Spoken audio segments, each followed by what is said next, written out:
Hai, jumpa lagi dengan saya Saif Akmal, peserta pelatihan dasar CPNS BMKG golongan 3, angkatan 19 tahun 2021. Hari ini seperti biasa aku akan bercerita mengenai journal learning dari materi yang telah aku pelajari mengenai anti korupsi. Yuk kita simak. Korupsi berasal dari bahasa Latin corruptio. Korupsi ini sangat identik dengan segala sesuatu yang buruk. Secara harfiah, arti kata korupsi tersebut berarti tentang kebusukan, keburukan, tidak bermoral, dan menyimpang dari kesucian. Selanjutnya adalah tindak pidana korupsi. Tindak pidana korupsi berasal dari dua kata, yaitu tindak pidana dan juga korupsi. Tindak pidana berarti suatu perbuatan yang diancam oleh undang-undang yang bertentangan dengan hukum dan dilakukan oleh kesalahan seseorang. Sedangkan korupsi yaitu perbuatan yang dilakukan dengan maksud memberikan keuntungan yang bertentangan dengan tugas dan hak orang lain. Tindak pidana korupsi menyangkut sebuah kesalahan seseorang untuk memperkaya diri sendiri dengan cara merugikan keuangan negara ataupun keuangan organisasinya. Nah, di Indonesia sendiri sudah dijelaskan, yaitu pada Undang-Undang Nomor 31 Tahun 99 mengenai 7 kelompok tindak pidana korupsi. Yang pertama adalah kerugian keuangan negara, suap menyuap, penggelapan dalam jabatan, pemerasan, perbuatan curang, benturan kepentingan dalam pengadaan, dan gratifikasi.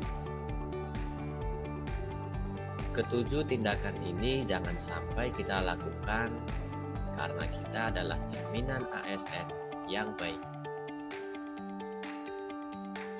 Nah, setelah tadi dijelaskan dari korupsi dan jenis-jenis tindakan pidana korupsi, sekarang adalah bagaimana kita mencegah korupsi tersebut.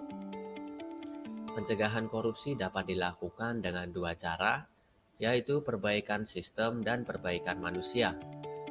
Perbaikan sistem diawali dengan pembuatan peraturan perundangan, kemudian melakukan reformasi birokrasi, serta menjalankan prinsip good and clean governance dan penertiban dari etika profesi. Sedangkan perbaikan manusia diawali dengan cara meningkatkan kesadaran akan hukum, lalu bagaimana mengentaskan kemiskinan, serta membiasakan sikap jujur sejak dini, serta memilih pimpinan yang bersih dan anti korupsi, serta hal-hal lain yang belum disebutkan. Nah, dari kesadaran manusia sendiri dan kesadaran sistem sendiri, dibangunlah kesadaran anti korupsi. Yang pertama adalah spiritual akuntabilitas. Spiritual akuntabilitas ini berarti hubungan manusia dengan Tuhannya yang akan memberikan dampak positif, yaitu berupa niat baik dan juga visi misi yang baik supaya manusia memiliki hubungan yang baik dengan Tuhannya dan terhindar dari perbuatan yang buruk. Selanjutnya adalah sistem integrasi nasional. Sistem integrasi nasional ini adalah upaya dari pemerintah untuk menegakkan budaya anti korupsi. Hal ini sudah dilakukan oleh KPK yang berfungsi sebagai lembaga yang memberantas korupsi.